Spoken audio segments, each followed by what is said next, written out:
अस्सलाम वालेकुम and welcome to game set match. I hope आप खैरियत से होंगे, अच्छे से अपना ख्याल रख रहे होंगे। Another day another show and a lot to discuss today. मैं हूं सवीरा पाशा और मेरे साथ मौजूद है Adil Azhar, Assalamu alaikum and good evening आप सबको। And something we said yesterday as well, we are in the week 0 for Pakistan Super League। Pakistan super league के आगाज़ में अब थोड़े से ही दिन रह गए हैं और टीमों की आमद का सिलसिला भी शुरू हो गया है। एंड अब आहिस्ता आहिस्ता वैसे हमारा फोकस तो अब क्रिकेट की तरफ चला जाएगा, लेकिन सवेरा थोड़ा सा और कुछ और स्पोर्ट्स पे बात कर लेते हैं मेरे ख्याल से, बिकॉज फिर तो एक महीने सवा महीने कोई और स्पोर्ट कहाँ और सिर्फ क्रिकेट। सो बारा जी अपने प्रोग्राम का एज ऑलवेज आगाज करते हैं व्हाट्सएप इन स्पोर्ट्स के साथ। सो ओवर टू सवेरा। बिल्कुल जी व्हाट्सएप इन स्पोर्ट्स में क्रिकेट से हम जितना कोशिश करें कहीं ना कहीं कोई ना कोई खबर ऐसी जरूर आएगी। सो व्हाट्सएप इन स्पोर्ट्स में सबसे पहले बात करते हैं कामरान अकमल के हवाले से। सो विकेट कीपर बल्लेबाज कामरान अकमल ने हर तरह की क्रिकेट से रिटायरमेंट का ऐलान कर दिया है। उन्होंने कहा कि बहुत सारी जिम्मेदारियां जो नई जिम्मेदारियां मिली हैं, उन जिम्मेदारियों के साथ क्रिकेट खेलना जो है वो आसान नहीं होगा, मुश्किल होगा। जब भी मौका मिलेगा तो थोड़ी बहुत लीग क्रिकेट ज़रूर खेल लूँगा। सेलेक्टर बनना और कोचिंग करना एक नया रोल है जिस पर फोकस करना चाहता हूँ। डैरन सैमी के होने से बाबर को सीखने का मौका मिलेगा। बाबर के साथ ओपनर कौन होगा ये फैसला डैरन सैमी और बाबर करेंगे। पेशावर ज़ल्मी की तैयारियां हैं और डैरन सैमी पहुंच चुके हैं पाकिस्तान। एब्सोल्युटली जी, पाकिस्तान सुपर लीग 8 के आगाज में 6 दिन बाकी रह गए हैं। 13 फरवरी से होगा एक्शन लगातार। पेशावर ज़ल्मी की टीम कराची में डेरे डाल चुकी है, प्रैक्टिस भी उन्होंने शुरू कर दी है। कामरान अकमल को पेशावर ज़ल्मी का बैटिंग कंसल्टेंट मुकर्रर कर दिया गया है। बैटिंग कोच डैरन सैमी भी कराची पहुंच गए हैं। मुल्तान में इफ्तिताई तकरीब की तैयारियां अपने आखिरी मराइल में दाखिल हो गई हैं। शहर को खूबसूरती से दुल्हन की तरह सजाया गया है। PSL 8 का ऑफिशियल एंथम भी आज रिलीज किया जा रहा है। फाइनली हम एंथम याद कर रहे थे कि ये कोई चर्चा कोई शोर शराबा शुरू ही नहीं हुआ, बिकॉज एक हफ्ता रह गया है और नेक्स्ट मंडे से मेला सज जाएगा। और ये क्रिकेटिंग मेला पाकिस्तान में एक फेस्टिविटी की तरह PSL मनाया जाता है। और जिस तरह PSL 8 की बात हो रही है तो बहुत सारी खबरें अलग अलग फ्रेंचाइज से आ रही हैं, अलग अलग स्टेटमेंट्स आ रहे हैं प्लेयर्स के। जिस तरह इस्लामाबाद यूनाइटेड के कप्तान शादाब खान ऑलराउंडर कैसे बने, इस राज से उन्होंने पर्दा उठा दिया। कहते हैं कि खुद को ऑलराउंडर साबित करने के लिए कप्तानी का नाजायज़ फ़ायदा उठाया और ख़ुद को प्रमोट किया और बैटिंग में ख़ुद को प्रमोट करके और बैटिंग से जो है वो अपने आप को ऑलराउंडर बनाने की एक वो कहते हैं अपॉर्चुनिटी को उन्होंने हासिल किया। कराची किंग्स के कप्तान इमाद वसीम बोले किसी के जाने से टीम को कोई फ़र्क नहीं पड़ता। उन्होंने प्ले ऑफ मरहले तक रसाई को पहला हदफ करार दिया है। बहुत सारी गलतियों के बारे में उन्होंने बात की कि कराची किंग्स में क्या क्या गलतियां थी और किन किन चीज़ों को सही किया जाएगा। साथ ही साथ शुएब मलिक की इंक्लूजन पे भी बात की कि एक सीनियर प्लेयर अगर परफॉर्म नहीं भी कर रहा हो बट उसकी प्रेजेंस जो है वो यंगस्टर्स के लिए बहुत ज़रूरी होती है। मुल्तान सुल्तान के कप्तान मोहम्मद रिजवान ने PSL को दुनिया की बड़ी लीग करार दे दिया, सबसे बड़ी लीग करार दे दिया। लाहौर कलंदर्स भी टाइटल के दिफा के लिए तैयार हैं। लाहौर में प्रैक्टिस मैच खेला। वैसे इमाद के जुमले में किसी के जाने से फ़र्क नहीं पड़ता, यहाँ किसी से मुराद बाबर आजम है। Just in case you do not know, women T20 world cup से कबल पाकिस्तान विमेन टीम जीत के ट्रैक पर वापस आ गई है। पाकिस्तान ने कल अपना पहला वार्म अप गेम खेला अगेंस्ट बांग्लादेश और पाकिस्तान ने बांग्लादेश को 6 विकेटों से शिकस्त दे दी। पहले बैटिंग करते हुए बांग्लादेश ने 101 रन बनाए और पाकिस्तान ने 102 का ये टारगेट 16 ओवर्स में 4 विकेटों के नुकसान पर पूरा कर लिया। पाकिस्तान की विमेन टीम अपना दूसरा वार्म अप गेम कल मेज़बान जनूबी अफ्रीका के खिलाफ खेलेगी। और बात कर लें, बात क्रिकेट की हो रही है बट इंटरनेशनल सिनारियो पे कुछ बात कर लें तो ऑस्ट्रेलिया के T20 कप्तान एरन फिंच ने वनडे क्रिकेट के बाद अब T20 क्रिकेट से भी रिटायरमेंट का ऐलान कर दिया है। फिंच ने करियर में कहा जो भी जिन्होंने सपोर्ट किया उन फैंस का शुक्रिया किया, अपने अहले खाना का शुक्रिया किया और बोले कि अगले साल स्केड्यूल जो T20 वर्ल्ड कप है उसमें नहीं खेल सकूंगा, इसीलिए रिटायरमेंट का फैसला किया। और ये कि ताकि टीम को मुस्तकबिल में टीम तैयारी कर सके और पता हो पहले से टीम को कि प्लान के हिस्से में एरन फिंच नहीं होंगे। So this is it WhatsApp in sports. और यस, ये पहले से जो लेते हैं रिटायरमेंट का और टीम के बारे में सोचते हैं, हमारे यहाँ ऐसा क्यों नहीं होता दी? हाँ सवेरा, मैं इत्तेफाक से सुबह अपना उस वक्त रेडियो शो कर रहा था जिस वक्त ये ब्रेकिंग न्यूज़ आई कि एरन फिंच ने जो है वो रिटायरमेंट का ऐलान कर दिया, और मेरे जहन से उस वक्त ये, अच्छा वो कहते, उनकी बड़ी सिंपल सी लॉजिक थी, उनको ये लगा कि अगला T20 वर्ल्ड कप 2024 में है और वो ये कहते हैं कि तब तक शायद वो इस लेवल की क्रिकेट जो है वो नहीं खेल पाएंगे, बिकॉज एरन फिंच का अगर आप रिसेंट टाइम्स में देखें तो कितनी कोई ख़ास परफॉर्मेंस उनकी थी नहीं। तो ये जो सेल्फ अकाउंटेबिलिटी जो हमें वेस्टर्न कल्चर में मिलती है, मैं कहूँगा कि सिविलाइज सोसाइटी में मिलती है, इससे हम कितनी मुश्किलात से बच जाते हैं। और उन्होंने एक और बड़ी प्यारी बात बोली, अगर आप उनकी पूरी स्टेटमेंट एरन फिंच की सुने, उन्होंने कहा कि I want to give adequate time, यानी मैं अपनी टीम को उतना टाइम देना चाहता हूँ कि वो मेरे बगैर जो भी स्ट्रैटेजी है वो बना सकें, ताकि आगे की स्ट्रैटेजी का मैं कहीं हिस्सा ना हूँ। So you can see that अभी T20 वर्ल्ड कप होने में 1.5-2 साल का टाइम है and they are already strategising for that world cup. वाकई अगर कुछ सीखना है तो हम उनसे सीखें। हमारे यहाँ बड़ी कम लोग हैं जो बड़े इज्जत से छोड़ के जा रहे होते हैं, वरना कैसे रिटायर हो जाते हैं वो हमें पता ही नहीं चलता, पता ही नहीं चलता कब रिटायर हुए, पता चलता। और मतलब हम इंतजार करते हैं। इनफैक्ट कभी कभार ना किसी पुराने प्लेयर से बात करते करते आपको पूछना पड़ता है कि वो सर आपको क्या कहें, फॉर्मर प्लेयर कहें या अभी भी है कोई चांस? नहीं सीरियसली कितने से देखिए, Abdul Razzaq, I mean, I think एक दफा अचानक से खबर उठी थी कि अब्दुल रज़ाक टीम में आ रहे हैं वापस। उसके अलावा I think Mohammad Yousuf, even उनका भी अचानक वो कुछ गायब से हो गए, और बहुत सारे खिलाड़ियों का है। देखिए लेकिन हमारे यहाँ कुछ जैसे खिलाड़ी बड़े ही, जैसे कहना चाहिए ना कि शान शौकत के साथ छोड़ के गए। रिसेंटली हमने देखा कि मिसबाह एंड यूनुस खान हुए, इंजमामुल हक को बहुत ज़बरदस्त ट्रिब्यूट दिया गया था, आई रिमेंबर जी, हफीज ने बहुत रिस्पेक्टफुली जो है, या एब्सोल्युटली, इवन इमरान खान अगर आप देखें वो तो खैर there is no comparison, world cup जीतना एंड ऑल। सो बहुत कम खिलाड़ी हमारे यहाँ इस तरह गए जो कि वाकई जैसे कहना चाहिए कि रिस्पेक्टफुल अंदाज से और बता के कि this is going to be the last thing that I am going to take part, वरना अदरवाइज। बहरहाल जी आई थिंक गुड एग्जाम्पल, और हमारे पास मगरिब से इस तरह की चीज़ें आती रहती हैं, इस तरह की एग्जाम्पल्स आती रहती हैं।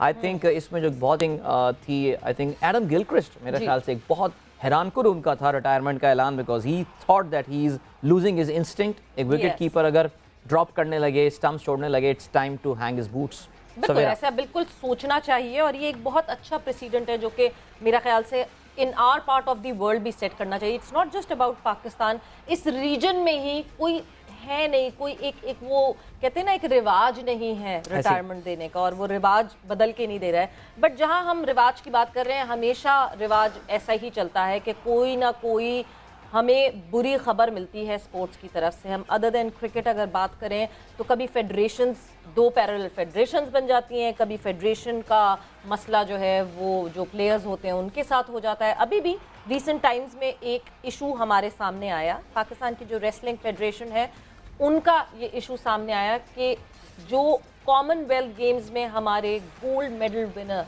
नू दस्तगीर बट, उनको एशियन गेम्स के लिए उनका नाम ही आगे प्रपोज नहीं किया गया। सो क्या माजरा हुआ, क्या वजह थी, अलग अलग 2 स्टोरीज हमें सुनने को मिल रही हैं। But right now we have the man himself, उनसे बात करते हैं। नू दस्तगीर बट हमारे साथ मौजूद हैं, उनसे बात करते हैं, उनसे जानते हैं कि क्या मसला हुआ और क्यों ये रेसलिंग फेडरेशन ने इस तरह की चीज़ की। नू, अस्सलाम वालेकुम and welcome to game set match.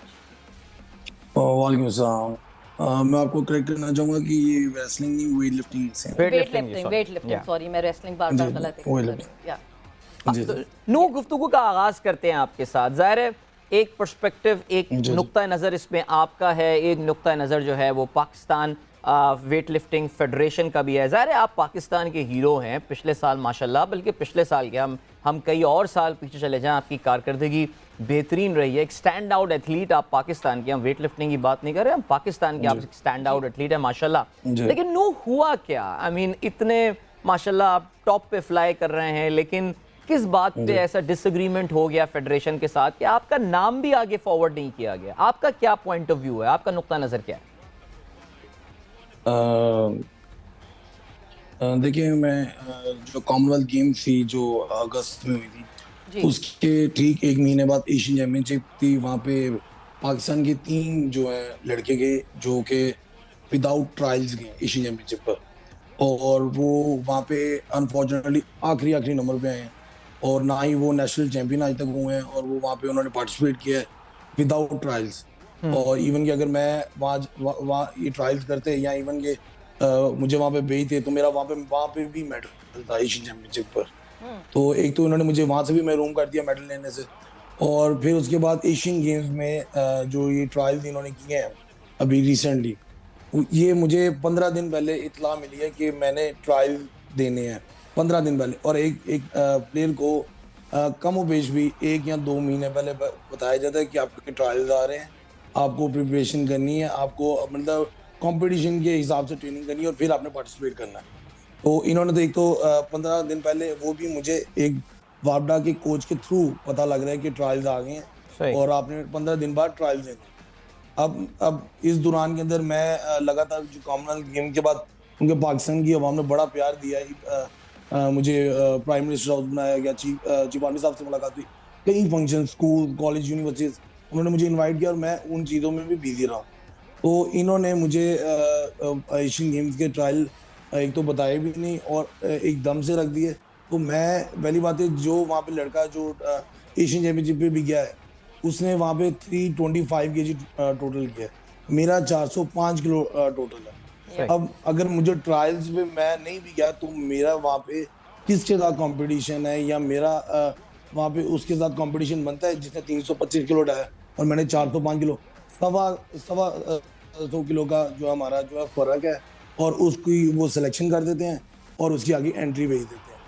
तो फेडरेशन ने ना मुझसे कोई रब्ता किया है कि आप एशियन गेम के ट्रायल पे क्यों आए हो, क्या इनको नहीं पता था कि मैं पाकिस्तान वेटलिफ्टिंग टीम का टॉप प्लेयर हूँ? क्या मेरे ट्रायल वहाँ तब इन्होंने एशियन चैंपियनशिप पे विदाउट ट्रायल्स लड़कों को भेज दिया। अच्छा नूर, सबसे पहला सवाल आपसे, एक सवाल मैं जरूर ये पूछना चाहूंगी, जो आप एशियन चैंपियनशिप की बात कर रहे हैं, क्या रीजन फेडरेशन ने आपको बताई थी कि नहीं जी आपको नहीं भेज रहे, आप तो अभी ताज़ा बिल्कुल कॉमनवेल्थ गेम से गोल्ड मेडल जीत के आए थे, तो कोई वजह बताई थी कि नहीं जी इन लड़कों को क्यों भेज रहे हैं? कॉमनवेल्थ गेम्स के बाद फेडरेशन ने मुझसे कोई कांटेक्ट नहीं किया, कोई रब्ता नहीं किया। और इवन के ये लड़के जिस दिन जा रहे थे उस दिन पता लगा कि लड़के टीम जो है एशियन चैंपियनशिप के लिए निकल चुकी है और हम उसमें हैं ही नहीं। और इवन के इनको कोई पूछने वाला नहीं है कि ये लोग क्या कर रहे हैं, किसको भेज रहे हैं, अपनी मर्जी से जिसको मर्जी मतलब टूर पे भेज देते हैं। लाइक ये जो लड़के गए, ये जो लड़का मेरे वेट में गया वो मुझसे 12 बार नेशनल मतलब पाकिस्तान में हारा है और एक बार भी मुझे नहीं जीता आज तक। अच्छा, और उनको भेज दिया गया। और अब एशियन गेम्स के लिए देखिए, जो फेडरेशन की तरफ से जो मौकफ आया ना, हमने अभी कोशिश की कि हम जो है वेट लिफ्टिंग फेडरेशन से किसी को कांटेक्ट करें और किसी को बुलाएं और उनसे भी बात करें, उनका भी पॉइंट ऑफ व्यू जानने की कोशिश करें, बट उन्होंने जो रीजन आगे स्टेट की वो ये की कि हमने नू को ट्रायल्स के लिए बुलाया और उन्होंने ये कह के हमारे ट्रायल्स की इन्विटेशन को रिजेक्ट कर दिया कि मैं तो गोल्ड मेडलिस्ट हूँ पाकिस्तान का, तो मैं आके ट्रायल्स क्यों दूँ? इसमें कितनी सदाकत है? देखें, अगर ये उनकी तरफ से स्टेटमेंट आई है तो देखें एशियन चैंपियनशिप में भी ट्रायल्स क्यों नहीं लिए गए, एशियन चैंपियनशिप में क्यों नहीं ट्रायल्स लिए गए, वहां पे क्यों नहीं ट्रायल लिए गए, विदाउट सिलेक्शन क्यों वहां पे लड़के भेजे? तो एशियन गेम्स के अब ये ट्रायल की बात करें कि मैं गोल्ड मेडलिस्ट हूँ, मैं तो हकीकत में हूँ, मैंने तो आपके सामने टोटल किया, पूरी दुनिया ने देखा मैंने क्या किया, क्या मेरी कारकर्दगी रही है। अब जिस लड़के को भेजा है उसके उसके उसके तब क्यों नहीं ट्रायल लिए गए मेरे साथ, और अब मुझे क्यों कह रहे हैं कि मैं ट्रायल? नो ये बताइएगा कि यानी आप जो ट्रायल्स पे नहीं गए हैं, क्या आप ये एक रिटेलिएशन के तौर से नहीं गए कि यार क्योंकि लास्ट टाइम या आपको पता ही नहीं था कि ये ट्रायल हुए हैं? कोई एक प्लेयर जब कहीं पे पार्टिसिपेट करता है किसी कंपटीशन में, किसी ट्रायल्स में, उसे ठीक 1 महीना या 2 महीना पहले बताया जाता है कि आपके ट्रायल्स आ रहे हैं, आप उसकी प्रिपरेशन करें उस हिसाब से। अब मैं कोई इतना इधर उधर आम वेटलिफ्टर नहीं जो मैं फटाफट तैयारी कर लूँ 15 दिन के अंदर जहाँ मर्जी जाके खेल।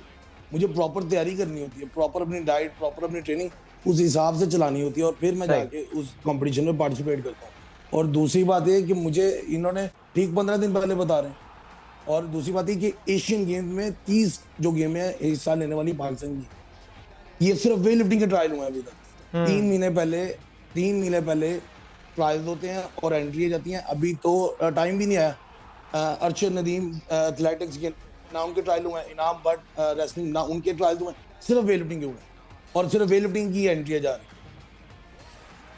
ओके, तो मतलब यहाँ अगर मैं इशू समझने की कोशिश कर रही हूँ, इशू ये है कि आपको प्रायरली एक तो इन्फॉर्म नहीं किया गया कि एशियन जी, गेम्स के लिए बिल्कुल। हम आपको कंसिडर कर रहे हैं और ट्रायल्स की आप तैयारी बिल्कुल। करें, और दूसरी तरफ आप ये बिल्कुल। कह रहे हैं कि सिर्फ वेट लिफ्टिंग के ही ट्रायल्स क्यों हो रहे हैं और बाकी और डिसिप्लिन के बिल्कुल ट्रायल्स क्यों नहीं हो बिल्कुल एग्जैक्टली मेरा ये पॉइंट है। और मतलब क्यों ये इस वक्त में क्यों, क्योंकि इन्हें पता है कि मैं इस वक्त मसरूफ हूँ, मुझे लोग बुला रहे हैं, मैं इधर जा रहा हूँ, तो इनको पता है कि अभी ये प्रॉपर 100% ट्रेनिंग में नहीं होगा और ना ही ये इस तरह खेलेगा। तो इन्होंने ये पूरा इन्होंने मनसूबाबंदी करके So, इन्होंने ट्रायल रखे नो हैं कि क्या इन्हें पता है कि 15 दिन के अंदर ट्रायल नहीं दे सकते। नो, आपकी कामयाबी पाकिस्तान वेट लिफ्टिंग फेडरेशन की कामयाबी है। जाहिर है आप पाकिस्तान को रिप्रेजेंट करते हैं, आप जब पाकिस्तान का कौमी तराना बजता है तो क्या वेट लिफ्टिंग वालों की जो फेडरेशन के लोग हैं कि हमारी तरह उनके भी आंखों में आंसू और उनको झुरझुरी नहीं आती?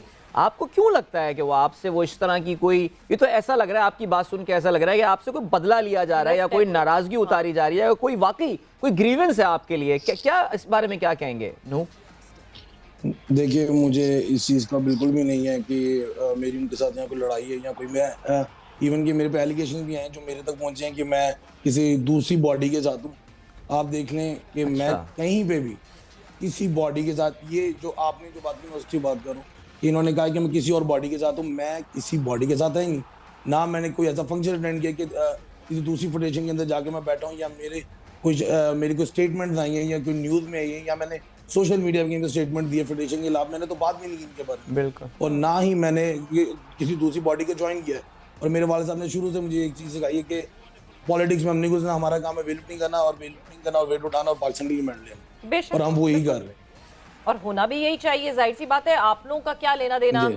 भले बिल्कुल, exactly। मगर क्या वेट लिफ्टिंग फेडरेशन में भी वही मसला है जो हम बाकी फेडरेशंस में देखते हैं? क्या पैरेलल बॉडीज बनना शुरू हो गई हैं? जी बिल्कुल बनी हुई है, शुरू से बनी हुई है और इनकी लागतबाजी उनके साथ चल रही है। लेकिन बात ये कि मेरा उनके साथ कोई कांटेक्ट ही नहीं है, मेरा उनके साथ कोई तल्लक नहीं है। मैं ना उनकी तरफ कोई खेला हूँ, ना कोई कंपटीशन खेला हूँ, ना ही मेरा उनसे राब्ता है। तो मुझे क्यों उनके साथ ये गिना जा रहा है? और मैंने आमतौर पे मैं आपको बताता जाऊँ कि इन्होंने मेरी स्पॉन्सरशिप भी रोकी थी फेडरेशन ने। और फेडरेशन का जो एक कॉन्ट्रैक्ट होता है एक स्पॉन्सरशिप का पीओ के और मेरे फेडरेशन के दरमियान पीओ हाउस में हुआ था कि पीओ ने ये कहा था कि इनको कॉपी प्रोवाइड कर दी जाए कि ये कॉपी आप इनको भेज दें। और ये तकरीबन 6 महीने पहले की बात, आई थिंक साल हो गया। तो ये साल हो गया मैंने आपको मेल भी दिखा सकता हूँ।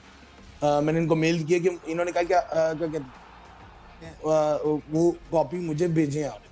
मैंने कहा मुझे वो कॉपी मेरी चाहिए कि मुझे पता हो कि मैं वो जो मुझे स्पॉन्सरशिप मिल रहे हैं, जो उसमें मुझे पैसे मिल रहे हैं, मैं उसे कहाँ पे लगा सकता हूँ, मुझे पता हो मेरे हकूक़ क्या हैं। इन्होंने मुझे ना ही उस मेल का जवाब दिया और ना ही मुझे उसका अभी तक जवाब मिला है कि वो स्पॉन्सरशिप कहाँ पे की। और अब वो ये कहा जा रहा है कि नू जो है दूसरी बॉडी के साथ हो गया तो उसकी स्पॉन्सरशिप जो है वो ख़त्म कर दी गई है, वो वापस लोगों के पास चली गई। क्योंकि मैं किसी और बॉडी के साथ, और किसी और बॉडी के साथ होने का कोई प्रूफ नहीं है कि मैं किसी बॉडी के साथ हूँ, या मैंने कोई स्टेटमेंट दी हो, मुझे दिखा दें, प्रूफ ला दें तो मैं मान जाऊँ। तो आपने नू कोशिश की कि आप पाकिस्तान ओलंपिक एसोसिएशन या पाकिस्तान स्पोर्ट्स बोर्ड किसी को कंप्लेन करें इस सिलसिले में कि जो मेरी फेडरेशन है वो मेरे साथ इस तरह ज्यादती कर रही है? मुझे मतलब जो आपकी पूरी बात से मुझे समझ आ रहा है वो आ रहा है कि वो आपको फ्रेम कर रहे हैं कि जी ऐसे टाइम पे ट्रायल्स ले लो कि नू तैयार ना हो तो हम अपने वालों को भेज सकते। Exactly। मुझे आपकी बात से पूरी बात ये समझ आ रही है। तो आपने कंप्लेन किया किसी को ये? और मैंने जो पीओ के जनरल आरफ हसन साहब हैं, मेरी उनसे मुलाकात हुई थी रेसलिंग के नेशनल चैंपियनशिप पर। मैंने उनके सामने प्रॉपर अपना मामला रखा। मैंने उनको कहा कि मेरा सर किसी के साथ ताल्लुक नहीं है, मैं क्या कहते हैं प्रॉपर इनके साथ हूँ और ना ही मेरी तरफ से कोई स्टेटमेंट की है, ना ही मैंने पीओ के खिलाफ बोला है, ना ही मैंने पीएसबी के खिलाफ कुछ बोला है। मैं सिर्फ ट्रेनिंग करता हूँ, मेरा काम है ट्रेनिंग करना और मेडल लेकर आना। मैंने उनको प्रॉपर एक्सप्लेन किया। उन्होंने कहा था कि हम आपको जरूर दोबारा बुलाएंगे ये हाउस, और लेकिन अभी 1 महीना 1.25 महीना होने वाला है। ग्रेट। नू आप अभी तक नहीं बुलाया, मैंने प्रॉपर एक्सप्लेनेशन की है। बिल्कुल। नू हम एक ब्रेक की जाने है। नू दस्तगीर भट्ट, पाकिस्तान के Commonwealth gold medal winning weight lifter हमारे साथ मौजूद हैं। गुफ्तगू का सिलसिला जारी रखेंगे। केस आपके समझ में आ गया होगा, आगे के लाएअमल के हवाले से बात करेंगे। व्हाट्स नेक्स्ट फॉर नू नाउ, इस मामले को कैसे और कोशिश पूरी कर रहे हैं कि जो वेट लिफ्टिंग फेडरेशन है वहां से हमें कोई रिप्रेजेंटेटिव मिले कि हमें समझ आए कि एक्चुअली क्या इशू है, क्या सिनेरियो है। After this short break and welcome back to game set match in conversation with Nooh Dastagir Butt, Commonwealth game के गोल्ड मेडलिस्ट, पाकिस्तान का नाम रोशन किया उन्होंने काफ़ी एक इंटरनेशनल स्टेज पे। और इस वक्त एक वो कहते हैं ना, जिस तरह हम मुसलसल बात करते हैं कि कोई ना कोई पॉलिटिक्स कहीं ना कहीं, पैरेलल फेडरेशंस के इशू तो कभी कोई इशू, ऐसा लगता है उनकी बातों से अदील कि वो भी इन इश्यूज का शिकार हुए। ऐसी I mean at the end of the day Savera, I think पिछले एक साल में हमने क्रिकेट के अलावा, क्रिकेट तो देखें लोगों की नज़रों में आ जाता है, लेकिन ऑनेस्टली स्पीकिंग जिस एसोसिएशन पे हमने फोकस करने की कोशिश की है, हर जगह हमें कोई ना कोई इशू, कोई ना कोई कंप्लेंट, गिला शिकवा यही मिल रहा होता है। कहीं खिलाड़ी कंप्लेंट कर रहे होते हैं कुछ। अब नू दस्तगीर भट्ट का जहाँ तक ताल्लुक है, आई थिंक पाकिस्तान की ज़ाहिर है अनफॉर्चुनेटली तला तालिब तो वी नो कि वो तो उसका इशू कुछ और है, doping and all, don't know whether he be ever be able to make a come back. लेकिन Nooh is a very strong, Pakistan के लिए एक मेडल होप है। कॉमनवेल्थ गेम्स में अपने क्रेडेंशियल दिखा चुके हैं। एशियन गेम्स में उनका मुकाबला दुनिया के और टॉप जो है वो वेट लिफ्टर के साथ, ग्वांगझो बाय द वे सितंबर में ये एशियन गेम्स होने जो पिछले साल होने थे लेकिन कोविड की वजह से नहीं हो पाए थे। आई थिंक अगर वाकई नू इस पे पार्टिसिपेट नहीं कर पाते और पाकिस्तान को रिप्रेजेंट नहीं कर पाते, that would be a great miss for Pakistan. नू हमें अभी दोबारा ज्वाइन करेंगे और उनसे हम ये जानना चाहेंगे कि आगे का लाए अमल क्या है। लेकिन अनफॉर्चुनेटली एज सवेरा सेड, ये जो पॉलिटिक्स है हमारे यहाँ फेडरेशन की, at the end of the day that all tells you about the poor system that we have in sports, और कितने अच्छे अच्छे खिलाड़ी हमारे जो हैं वो आगे नहीं पहुँच पाए इसी सिस्टम की वजह से। अभी हम हॉकी का भी देख रहे थे कुछ दिनों पहले, अभी हमने जो फ्राइडे को इनफैक्ट प्रोग्राम किया था, बहुत ही आई ओपनिंग प्रोग्राम था कि हमारे हॉकी के कुछ साबिक लेजेंड, हमारे एक और वर्ल्ड कप विनर खिलाड़ी और उनके दरमियान आपस में जो दरमियान तो नहीं हो पाई, लेकिन हमने एक तरफ का पॉइंट ऑफ व्यू जो सुना, मेरे लिए तो Savera that was absolutely shocking, seriously it was actually shocking. और मुझे ऐसा लगता है अदील के सबसे ज्यादा अगर किसी को इस चीज पे ब्लेम किया जाए, that is the Pakistan sports, इसलिए क्योंकि जब तक आपकी एक पेरेंट बॉडी स्ट्रिक्ट रेगुलेशंस नहीं बनाएगी, स्ट्रिक्ट पॉलिसीज नहीं बनाएगी, अकाउंटेबिलिटी नहीं करेगी, सो कैसे चलेगा काम, कैसे पैरेलल, हमने कितना सफ़र किया पैरेलल फेडरेशन की वजह से, फीफा की तरफ से हमने बैन इस वजह से सिर्फ हमें हुआ बिकॉज पाकिस्तान फुटबॉल फेडरेशन दो पैरेलल चल रही थी, बिल्कुल ऐसी, और उनकी भी एग्जैक्टली यही लड़ाई होती थी, तुम उनके पास जाके खेल लिए, अब तुम हमारे पास नहीं आओगे। एक को पाकिस्तान स्पोर्ट्स बोर्ड ने रिकग्नाइज किया हुआ था, एक को पाकिस्तान ओलंपिक एसोसिएशन ने रिकग्नाइज, एक अजीब मामला था। तो जब तक पाकिस्तान स्पोर्ट्स बोर्ड इसको नहीं देखेगी थरली, वो देखना बहुत मुश्किल है। बट नू ने हमें जो है फिर से ज्वाइन इन किया है, सो यस अदील। हाँ नू, बस आपके साथ हम आखिरी सवाल जो पूछना चाहेंगे वो ये कि देखें सितंबर में ऑफ कोर्स एशियन गेम्स होने हैं, लेकिन उससे काफ़ी पहले जो है खिलाड़ियों के नाम और ये सब सबमिट करने होते हैं। आप ऑफ कोर्स आरिफ हसन साहब से मिले भी हैं जाके, मुझे नहीं पता, आप बताएंगे बात उससे क्या आगे बढ़ती है, क्या होता है, लेकिन आपके पास बैकअप प्लान क्या है नू? ज़ाहिर है आप एशियन गेम्स में पाकिस्तान के लिए मेडल अब तक आपने नहीं जीता है और कॉमनवेल्थ गेम्स में तो आपका रिकॉर्ड माशाल्लाह बहुत अच्छा है, बट ये बहुत अच्छी अपॉर्चुनिटी है बिकॉज कॉमनवेल्थ गेम्स में भी बहुत टॉप लेवल के वेट लिफ्टर्स होते हैं जिनको आपने शिकस्त दी है। सो आपका बैक प्लान या प्लान बी क्या है नू? आप दोबारा सवाल कीजिए, पता नहीं लगा। आपका प्लान बी क्या है? आप अभी आरिफ हसन साहब से मिलकर आ गए, आपको मेरी आवाज़ आ रही है Nooh? Let me check with you one. I think there is some connection issue जिसकी वजह से वो नहीं पहुंच पाया बिकॉज वाकई I mean what's next for him, ये एक बहुत बड़ा सवाल होगा, लेकिन unfortunately I think we have lost contact with him. Nooh वापस आ चुके हैं, आपको मेरी आवाज़ आ रही है? जी जी आपकी आवाज़ आ रही है। अनु बिल्कुल, हमारे पास वक्त कम है क्योंकि ज़रा कनेक्शन इशू भी आ रहा है, जल्दी से आप बता दें आगे का लाहेअमल आपका क्या है? एशियन गेम्स सितंबर में होने काफ़ी पहले नाम जाने होते हैं उससे, अब तो ज़ाहिर है मसला आपका वेट लिफ्टिंग फेडरेशन के साथ चल रहा है, so what's next, plan B क्या है? देखिए मेरा जो फर्ज बनता है वो ट्रेनिंग करना है, मैं ट्रेनिंग करूंगा मजीद आगे, और अगर ये दोबारा ट्रायल्स करेंगे या दोबारा एशियन गेम्स के ट्रायल होंगे या और कोई अदर इवेंट्स के ट्रायल होंगे तो मैं लाजमी पार्टिसिपेट करूंगा। और मैं ये भी जरूर कहना चाहूंगा कि देखें ट्रायल्स उनके होते हैं जिनका 19-20 का फर्क। अब यहाँ पे एक बंदा 325 किलो उठा रहा है और एक बंदा 405 किलो उठा रहा है, मेरा नहीं ख्याल जो वर्ल्ड लेवल पे जो प्लेयर्स होते हैं वो साल में 3 से ज्यादा कंपटीशन नहीं खेलते। एक वर्ल्ड चैंपियनशिप, ओलंपिक गेम्स या अपने जैसा एशिया का आ गया या यूरोप का आ गया, इस तरह खेलते हैं कंपटीशन। अपने एशिया का मतलब हमारा एशिया आता है, हम एशिया का खेलते हैं, तो 3 से ज्यादा कंपटीशन नहीं खेलते।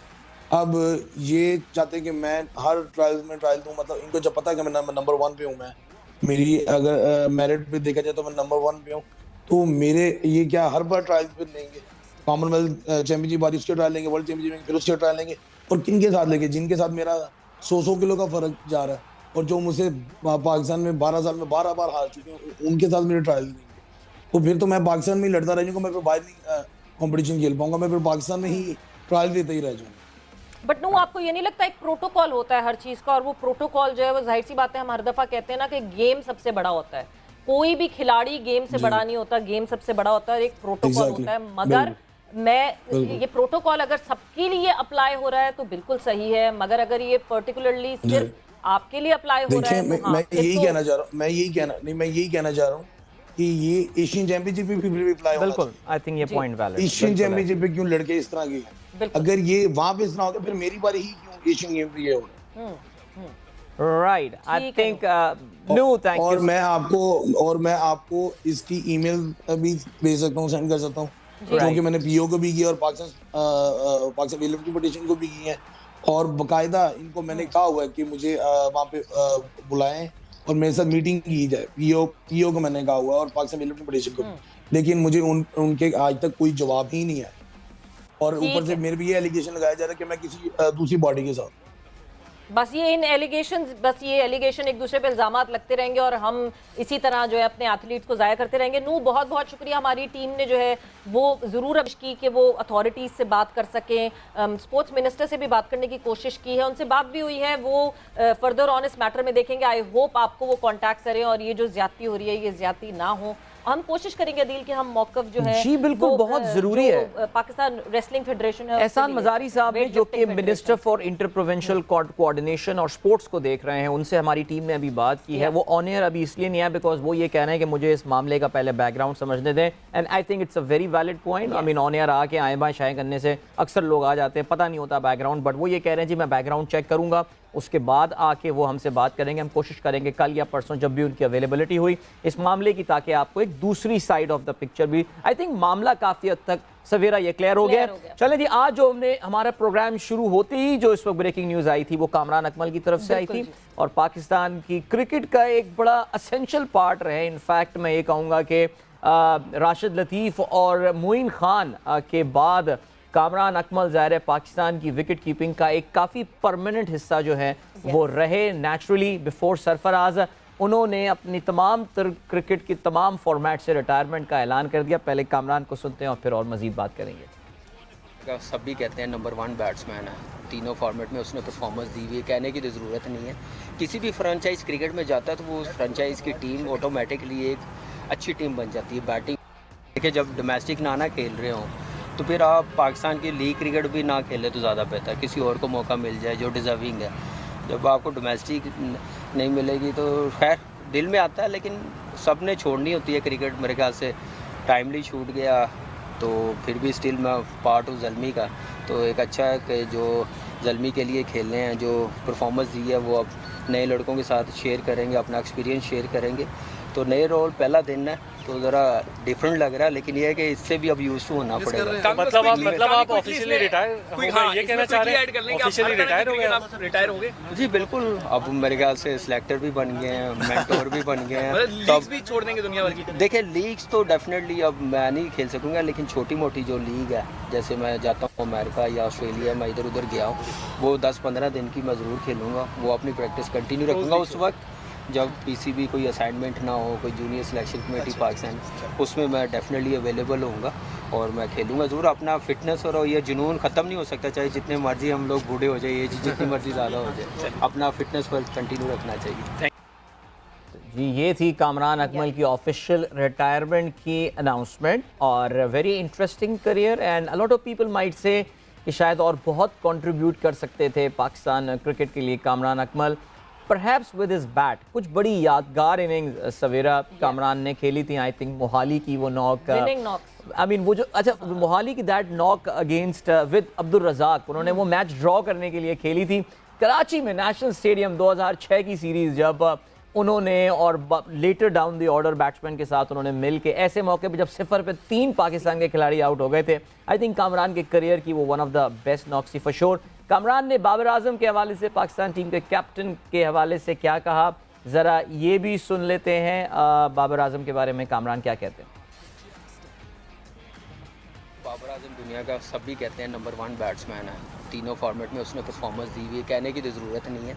किसी भी फ्रेंचाइज क्रिकेट में जाता है तो वो उस फ्रेंचाइज की टीम ऑटोमेटिकली एक अच्छी टीम बन जाती है। बैटिंग में ऐसा नाम हो, ऐसा परफॉर्मर हो तो टीम को फ़ायदा होता है, तो इसका पूरा फ़ायदा होगा पेशावर ज़ल्मी को। और बाकी जो हमारे में जो चीज़ें पिछले सालों में नज़र आ रही थी बैटिंग की, वो एक मेरे ख्याल से बॉक्स फिल हुआ बाबर के आने से। स्पिनर्स पे उसने हिटिंग की है, प्रैक्टिस कर रहे हैं सारे, तो इसी चीज़ की है कि स्पिनर्स पे डोमिनेट कैसे करना, बड़ी हिट कैसे मारनी है, वो उसने खुद की है। हमने करवाया नहीं, बताया हमने क्या करना चाहिए, कैसे डेवलप करना चाहिए, गुगली को कैसे खेलना, स्पिनर्स को कैसे डोमिनेट करना, वो सारी चीज़ें आज की। बाबर पे आपने बात की गुगली की, हर बैट्समैन को होता है लेग स्पिनर पे जो अच्छा क्वालिटी लेग स्पिनर हो, उसको टैकल कैसे करना, उसके लिए बेस्ट यही है कि प्रैक्टिस पे बैटिंग पे ज़्यादा स्पिनर्स को खेले, लेग स्पिनर्स को खेले, डोमिनेट करे। कोशिश करेंगे कि जो भी बैलेंस कोच या कप्तान समझता है वो 11 बनाए, वेन्यू को देखे, पिच को देखे, कंडीशन को देखे 11 बनाए जाते हैं। तो उसमें मेरे ख्याल से डैरन समी मास्टर है, 2 वर्ल्ड कप जीता हुआ, उसको पता है कैसे लेके चलना है, उसका फ़ायदा बाबर को होगा। मुझे इतना बिलीव है कि जब ऐसे कप्तान के अंडर खेलेगा बाबर तो डिफरेंट आप देखेंगे, होना भी चाहिए। अब मैं बार बार कहता हूँ ना, तो ये चीज़ें अब बेहतर होनी चाहिए, तो इंशाल्लाह बाबर में आप ज़रूर देखेंगे और करनी चाहिए, टाइम बहुत हो गया। तो well that was Kamran Akmal. उन्होंने अभी तो बाबर के हवाले से वो बात कर रहे थे और बिल्कुल दुरुस्त बात की। बाबर आजम जिस टीम में भी जाएंगे खेलेंगे, उस टीम का प्रोफाइल जो है वो ऊपर आ जाता है। नई टीम पेशावर ज़ल्मी, और पेशावर ज़ल्मी को रिप्रेजेंट करेंगे बाबर उनके कप्तान की हैसियत से, और कामरान अकमल जो हैं वो अब पेशावर ज़ल्मी के बैटिंग कोच भी बन गए हैं। So best of luck to him for his new assignment. Yes definitely best of luck. And एक कॉम्बो हमें दिखेगा, बाबर और Kamran Akmal being the batting coach और Peshawar Zalmi and Babar being the captain now. But Darren Sammy का एक बहुत बड़ा रोल होगा अदील, क्योंकि हम जब भी बात करते हैं कि जितने अच्छे बैटर बाबर आजम हैं उतने अच्छे कप्तान भी सब चाहते हैं कि वो बने। Right. तो डैरन सैमी जो हम हमेशा बात करते हैं ना, बहादुरी वाला फैक्टर, Right. वो वाला फैक्टर शायद डैरन सैमी जो है कामयाब हो जाएंगे उनमें इंजेक्ट करने के। राइट, एब्सोल्युटली, बिकॉज याद रहे जी डैरन सैमी इस लिहाज से इंतहाई मुनफरिद कप्तान हैं कि 2 T20 वर्ल्ड कप जो हैं वो ऑफ कोर्स जीत चुके हैं, और ज़बरदस्त उनका, और पाकिस्तान PSL का जहाँ पे जिक्र होता है, ज़ाहिर है सैमी की ज़ाती हैसियत से उसकी कंट्रीब्यूशन जो है वो काफ़ी ज़्यादा है। ऐसी थोड़ी हम उनको सैमी खान कहते हैं। लेकिन खैर चले जी, एक बात करते हैं यूनिक स्पोर्ट के हवाले से, और इस यूनिक स्पोर्ट का नाम है टेंट पैगिंग यानी नेज़ाबाजी। अगर आपको याद हो और आप हमारे अगर रेगुलर व्यूअर हैं प्रोग्राम के, तो हमने पिछले साल के वस्त में अपने मेहमान बुलाए थे, सुल्तान साहब आए थे जो कि पाकिस्तान टेंट पैगिंग फेडरेशन से जो है वो उनका ताल्लुक था। साहबजादा सुल्तान सदर पाकिस्तान नेज़ाबाजी फेडरेशन के, बड़ी मुनफरिद उनकी शख्सियत थी, और बड़े ही I think his own the way he was carrying himself was a very royal manner, because it's a very royal sport Savera. It is, and the kind of aura that he had, Yeah. he was just sitting right across us, और वो हमें दिख रहा था वो और generally नेज़ाबाजी की जब हम बात करते हैं तो वो मेरा ख्याल से वो बॉडी पोस्चर और वो सब आपको जनरली वैसे आ जाते हैं। तो साहिबजादा सुल्तान फिर से हमारे साथ मौजूद हैं, और बिल्कुल उनसे जो है हम अपने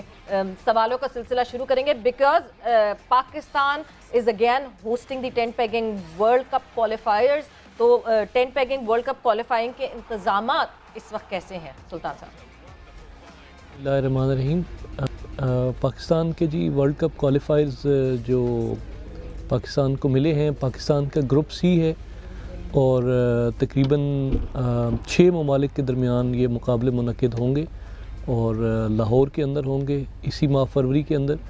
और हम बहुत ही पुरुमीद हैं और अपनी पूरी तैयारी में हैं कि इंशाल्लाह पाकिस्तान बड़े अरसे के बाद इतना बड़ा नेज़ाबाजी का मुकाबला जो कि इंटरनेशनल सतह का है उसको होस्ट करने जा रहा है। और हमारी पूरी एफ़र्ट है बतौर president equestrian federation of Pakistan, मेरी जितनी भी इक्वेस्ट्रियन स्पोर्ट्स के साथ मोहब्बत करने वाले साहिबान हैं, उन सब को मैं ये गुजारिश करना चाहूँगा कि ये आपका अपना इवेंट है, आपकी आरा, आपकी तजावीज़ उसको हम बड़े खुले दिल के साथ लेंगे और हम चाहते हैं कि आप हमें रहनुमाई दें और आपकी सपोर्ट हमें दरकार है, तमाम इक्वेस्ट्रियन जो हमारी कम्युनिटी है, ताकि हम इस इवेंट को शानदार अंदाज से मुनक़िद कर सकें। और वैसे भी जिस तरह के हमारे राइडर्स हैं, हम उनसे भी बड़े पुरुमीद हैं और हमारे घोड़ों की बहुत ज़्यादा लोग पसंदीदगी का इज़हार करते हैं कि जो पाकिस्तान के घोड़े हैं माशाल्लाह, उनकी जो राइड है और उसको सब जितने भी दुनिया से लोग आते हैं वो यही कहते हैं कि हमने इस तरह के घोड़े पहले नहीं दौड़ाए, बहुत कंफर्टेबल और बड़ी स्मूथ और ज़बरदस्त राइड है। तो एक शानदार इवेंट का इंशाअल्लाह ताला हम तवक्को करें और हम कोशिश यही करेंगे कि अपने जो सब्ज़ हिलाली परचम है इसको बुलंद से बुलंद तर रखें। सुल्तान साहब, मुझे याद है कि जब हम छोटे थे मिड 90s अर्ली 90s में जुमे को जब छुट्टी हुआ करती थी तो दोपहर में मुख्तलिफ मुतफर्रिक स्पोर्ट्स आया करते थे और उसमें टेंट पैकिंग का मुकाबला भी एक आया करता था और HSN ओल्ड बॉयज़ की टीम आ रही है एंड ऑल। लोगों में, यानी मैं अगर अपनी जनरेशन की भी बात करूँ, थोड़ी बहुत आगाही टेंट पैकिंग के हवाले से ज़रूर होती थी, लेकिन अब वो लोग जो कि इस गेम में डायरेक्टली इन्वॉल्व नहीं है उनकी इतनी ज़्यादा आगाही है ही नहीं। इस हवाले से क्या किया जा सकता है लोगों में इंटरेस्ट बढ़ाने के लिए, आगाही बढ़ाने के लिए इस गेम के लिए? बाजी की आगाही तो इसी तरह से ही मुमकिन है कि हम जितने ज़्यादा इंटरनेशनल स्टाइल के और इंटरनेशनल इवेंट्स करवाएंगे उतना ज़्यादा लोगों को इसका शौक़ भी पैदा होगा और इन्फॉर्मेशन भी होगी। बिल्कुल। और जब मैं तैयारियों की बात करती हूँ, क्योंकि ऑब्वियसली वर्ल्ड कप क्वालिफायर है ये, सो अगर मैं पाकिस्तानी नेज़ाबाजी खिलाड़ियों की बात करूँ तो कैसी तैयारी है इस वक्त? जी, सबसे बुनियादी और पहली चीज़ तो ये है कि हम अपने राइडर्स का स्किल डेवलप करें, तो उसके ऊपर हम काम कर रहे हैं। न सिर्फ उनकी जो टेक्निक्स हैं उनको दुरुस्त कर रहे हैं, बल्कि उनके राइडिंग स्किल्स और बाकी जो ज़रूरी चीज़ें हैं उनकी उसके ऊपर काम कर रहे हैं। अभी हमारा तकरीबन जो टीम मुंतखब हुई है वो भी ऑन मेरिट और ट्रायल्स के ऊपर हुई है और उनका एक लंबा कैंप चला है। तो इस तरह से हमारी कोशिश ये है कि हम इक्वेस्ट्रियन स्पोर्ट्स को और बढ़ावा दें। आप सर ये भी बताइए कि ये जो आपने बताया कि ये क्वालिफाइंग टूर्नामेंट हो रहा है, तरीक़ाकार ज़रा हमें बताइए कि कितनी टीमें इस टूर्नामेंट के बाद जो है मुंतखब हो के वो मेन राउंड में जा रही होंगी? जी सर। वर्ल्ड कप क्वालिफाइंग तो बेसिकली ये जितने भी ग्रुप्स हैं इनमें से उम्मीद यही है कि हर 4 ग्रुप्स हैं तो हर ग्रुप में से 2 टीम्स जो हैं वो क्वालिफाई करेंगी।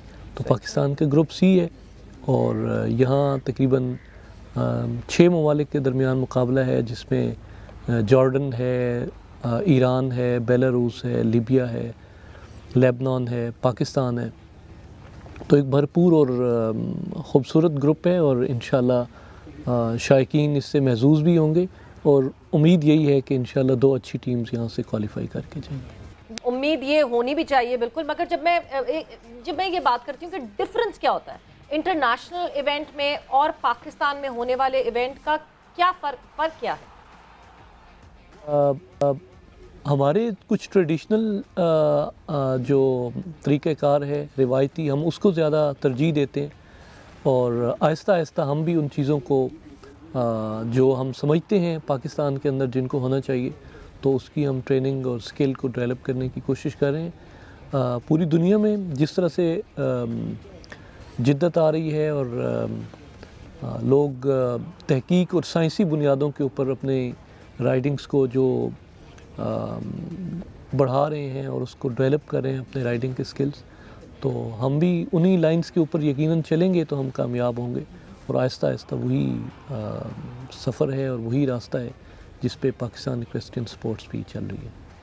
और सुल्तान साहब, तैयारियां हमारी ये क्वालिफिकेशन राउंड जो होने वाला है ये इस किस स्टेज पर हैं, मुकम्मल हो गई हैं? Because tournament is around the corner now.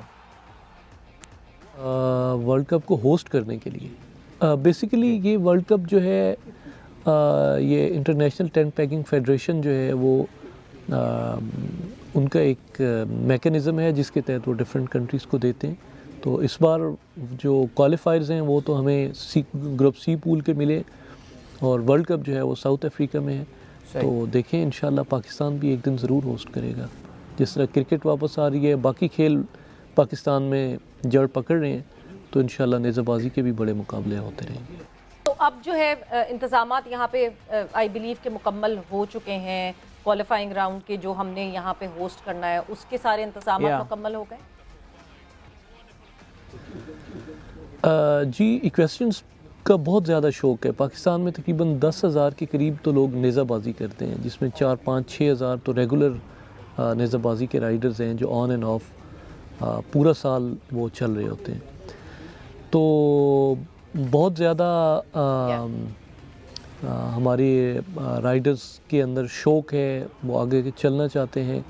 जहाँ तक ड्रेसाज की बात है तो वो हमारा एक ट्रेडिशनल ड्रेसाज है जो पाकिस्तान के अंदर जिसके ऊपर हम हैं, और इंटरनेशनल जो डिसिप्लिन्स है उसकी तरफ भी आहिस्ता आहिस्ता हम जा रहे हैं। एंड्योरेंस जो है वो पाकिस्तान में कई रेसेस हो चुकी हैं। शो जंपिंग हमारे कुछ स्कूल्स के अंदर होती है, कुछ और इदारे हैं जिनके तहत हो रही है।